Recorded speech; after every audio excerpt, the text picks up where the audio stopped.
안녕하세요. 역사는 히스토리인 이야기죠. 역사를 이야기로 풀어보는 이규환의 하이스토리 시간입니다. 1932년 4월 29일 중국 상하이 훈커 공원은 일본인으로 인산인해를 이루고 있었습니다. 상하이 사변에서 중국군을 몰아낸 일본군이 시내를 장악하고 있었죠.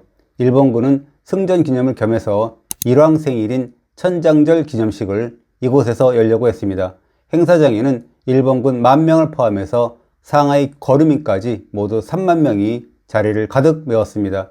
오전 7시 45분 어깨에 물통을 메고 도시락을 든 채 관람객 속에서 자리를 잡은 인물이 있었습니다. 그는 3일 전 조국의 독립을 위해서 적의 장교를 도륙하기로 맹세한다고 선서한 한인 애국단은 윤봉길이었습니다. 이 도륙 대상인 일본군 장교는 상하이 주둔군 사령관인 시라카와 요시노리였습니다. 오전 9시가 되자 단상에는 시라카와 함께 제3함대 사령관인 노무라 기치사부로, 구사단장인 우에다 겐키치, 상하이 청영사 무라이 쿠라마스, 일본 공사 시게미스 마모루, 일본 거류민 단장 가와바타 사다지, 거류민단 서기장 도모노 모리가 도열했습니다.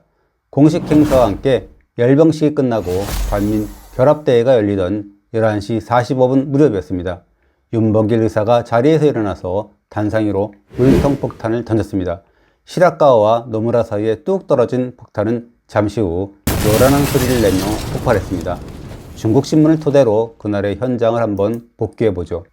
단상은 아수라장으로 변했습니다. 가와바타는 내장이 쏟아진 채 꿇어앉아서 사람 살리라고 소리 질렀습니다. 시라카와는 왼뺨 등 온몸에 파편이 박혔습니다. 시게미스는 오른쪽 다리에 부상을 입고 졸도했고 노무라는 왼쪽 눈알이 튀어나왔습니다. 중국신문은 단상 왼쪽 앞에 직경이 1m 가까운 구멍이 뚫릴 정도로 가공할 폭발력을 보여줬다라고 전했습니다. 거사 후 곧 체포된 윤봉길 의사는 피투성이가 되도록 구타당했지만 태연자약했고 때로는 냉소적인 표정을 보였답니다. 이 의거로 내장이 쏟아져 나온 거류민 단장 가와바타는 피를 토하고 거품을 뿜으면서 기침을 그치지 않다가 다음날 새벽 사망했습니다. 혼 상태로 이송된 일본 공사 시게미스는 결국 일주일 만에 오른쪽 다리를 절단했습니다. 언론은 수술용 톱으로 다리를 잘라낼 때 선혈이 사방으로 튀어서 차마 눈뜨고 볼 수 없는 참상이었다. 잘라낸 다리의 살과 근육이 한동안 꿈틀대서 사람들이 공포에 떨었다 라고 전했습니다. 폭발 직후 눈알이 빠진 제3함대 사령관인 노무라는 결국 실명했습니다. 제9사단장인 우에다는 발가락 4개가 완전히 부러졌습니다. 그렇다면 윤희사의 도륙 대상이었던 시라카와 요시노리는 어찌 되었을까요? 온몸에 파편이 박혔지만 처음엔 나쁘지 않았다고 합니다. 중국 언론에 평소 술을 좋아한 시라카와가 브랜드를 찾고 있으며 문병원 지인들과도 환담을 나눴다라는 기사까지 보였습니다. 4주 후면 완쾌될 것이다 라는 기사도 나왔습니다. 그러나 5월 21일이 되자 시라카와의 정세가 급격히 악화됩니다. 장출혈로 인한 혈변 증세를 보이기 시작한 겁니다. 23일 새벽 시라카와는 혼수 상태에 빠졌습니다. 그 소식을 들은 본토의 이란까지 나서서 난리를 피웠습니다. 이랑 히로히토는 시라카와에게 쾌유를 기원하는 술과 함께 우길 대훈장과 남작의 자기까지 내려주었습니다. 5월 24일 혼수 상태에 빠진 시라카와의 병상에서 기묘한 의식이 펼쳐졌습니다. 일왕의 치거를 읽고 남작의 자기를 수여했으며 일왕이 하사한 백포도주를 시라카와의 입술에 적셔 주었습니다. 그러나 시라카와는 위장과 대장을 절제하는 대수술까지 받았지만 5월 26일 아침 사망했습니다. 시라카와의 용태는 중국 내에서도 초미의 관심사였습니다. 중국인들은 시라카와가 사경을 헤맬 때부터 시라카와가 죽었다 라고 축포를 터뜨리며 환호했습니다. 중국신문은 일본은 이번 전쟁을 승전이라고 큰소리치고 있지만 전쟁통에 노무라와 우에다가 다치고 시라카와의 사망 소식이 들려오자 상하이의 모든 시민은 폭죽을 터뜨리며 환호했다라고 전했습니다. 일본은 윤봉길 의사를 가만두지 않았습니다. 상하이 파견 일본군 고등 군법회의는 시라카와가 사경을 헤매고 있던 5월 25일에 윤희사에게 전격적으로 사형 선고를 내렸습니다.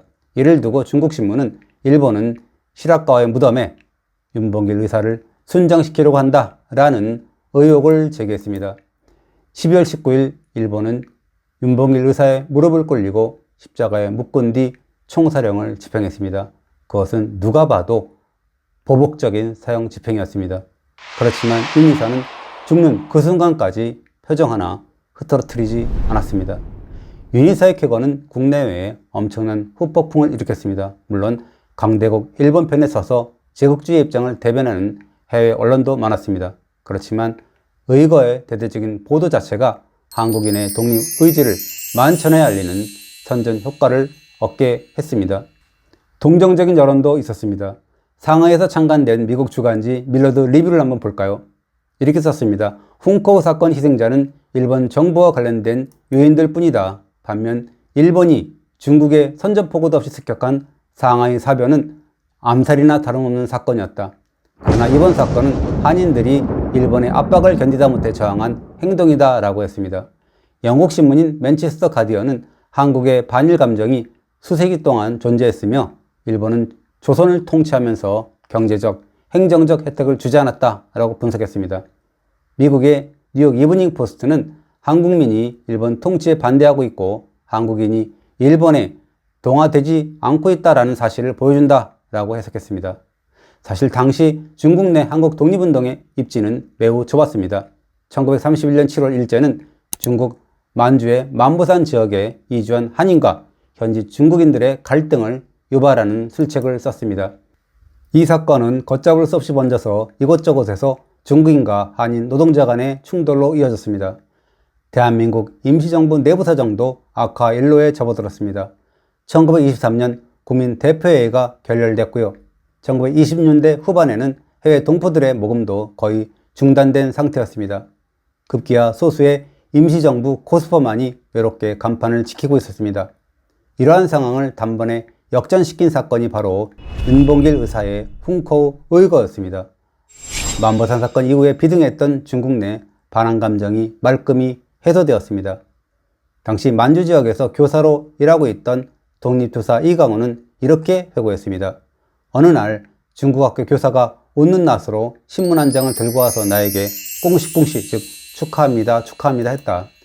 만보산 사건 이후에 그렇게 냉담했던 중국인 친구였는데 그래서 신문 일면을 보니까 거기에는 한국인 윤봉길 폭살 외장 실학가라는 제목이 눈에 띄었다. 얼마나 놀랍고 통쾌한 순간이었는지 모른다 라고 했습니다. 상하이에서 활약했던 독립투사 한영석도 중국인 친구들은 마치 나를 윤희사인 양 끌어안고 축교 세우며 밤새워 술잔치를 베풀어 주었다 라고 회고했습니다. 중국인들이 마치 자기 일처럼 기뻐했다는 사실은 상해일보 5월 1일자에도 적시되었습니다. 이렇게 썼습니다. 중국 민중을 도살하고 중국인의 가옥을 불살랐으며 중국 토지를 점령한 일본인들을 당연히 증오하지 않을 수 없다. 따라서 그들이 참혹한 꼴을 당했다는 소식은 시민들을 기쁘게 했다 라고 했습니다. 그러면서 폭탄을 투척한 이는 망국인인 한국인이다. 동아의 평화를 파괴하는 인간 말종들을 깨끗이 청소하고 조선의 독립을 회복하기 위해서 의원이 일어선 것이다 라고 했습니다. 중국인들의 권리를 촉구하기도 했습니다. 이렇게 했습니다. 우리가 얻은 것은 과연 무엇인가? 조선인이 던진 폭탄 하나만도 못하다는 것인가? 라고요. 그리고 세평이라는 필명을 쓴 중국인은 공군이라는 잡지에 이렇게 썼습니다. 중국의 윤봉길들은 어디 있는가? 국난이 심해지는데 언제까지 지켜볼 것인가? 라고 안타까워했습니다. 1932년 백번 김구 선생이 낸 도의 실기에 실린 윤봉길 의사의 사진에는 어느 중국인의 시가 붙어 있는데요. 국기 아래의 윤봉길 의사라는 제목의 한 시는 윤의사가 중국인들을 부끄럽게 했다라는 내용이 있습니다. 장제스 국민당 주석은 훗날 윤봉길 의사는 한국에만 공이 큰 것이 아니라 중국에도 공이 큰 분이다 라고 평가했습니다. 결국 이 의거 덕분에 중국과의 반일 연합정선을 형성할 수 있는 중대 계기가 마련됐습니다. 이후 중국 군관학교에 100여 명의 한인 청년들이 군사훈련을 받았고요. 이들은 조선 의용대 및 한국 광복군의 근간이 되었다고 합니다. 임시정부 또한 침체기에서 벗어나는 결정적인 원동력으로 작용했습니다. 국내의 동포의 재정적, 정신적 지원까지 재개되면서 임시정부는 부흥의 전기를 마련했습니다. 카이로 회담에서 장제스로 하여금 한국의 독립을 제안하고 그 선언문에 명문화시킨 공적 또한 무시할 수 없습니다. 국립중앙박물관이 며칠 전 78주년 광복절을 맞이해서 윤봉길, 이봉창 의사의 유품 등을 특별 공개했습니다. 이 중 윤봉길 의사가 어린 두 아들에게 남긴 유언이 심금을 울리죠. 이런 내용입니다. 강부에 쌓인 두 병장에게 너희도 만일 피가 흐르고 뼈가 있다면 반드시 조선을 위해서 용감한 투사가 되어라. 태극의 깃발을 높이 드날리고 나의 빈 무덤 앞에 한 잔 술을 부어 놓으라. 너희는 아비 없음을 슬퍼하지 마라. 사랑하는 어머니가 있으니. 라는 내용입니다. 생각할수록 억장이 무너집니다. 얼마나 못난 나라였으면 24살 앞길이 창창한 젊은 가장을 이렇게 사지로 몰아넣었을까요? 그것도 부족해서 그 젊은 가장은 젖먹이 두 아기에게까지 조국을 위한 용감한 투사가 되어라 라고 독려하고 있습니다. 다시는 그런 청년, 그런 갓난아기를 목숨을 걸어야 하는 투서로 만드는 그런 나라를 물려주면 안 되겠습니다. 이번에 각종 자료를 보면서 윤봉길 의사의 의거에 대한 적절한 표현이 있어서 한번 소개해 드리려고 합니다. 미주에서 활약한 독립투사 홍원의 말씀인데요. 이렇게 했습니다. 이번 의거는 이 충무공의 명량대첩 같으니 목매지간에 생각해도 장절, 쾌절을 부르지 않을 수 없다 라고 했습니다. 오늘도 잘 보셨다면 구독 눌러주시고요. 좋아요도 부탁합니다. 감사합니다.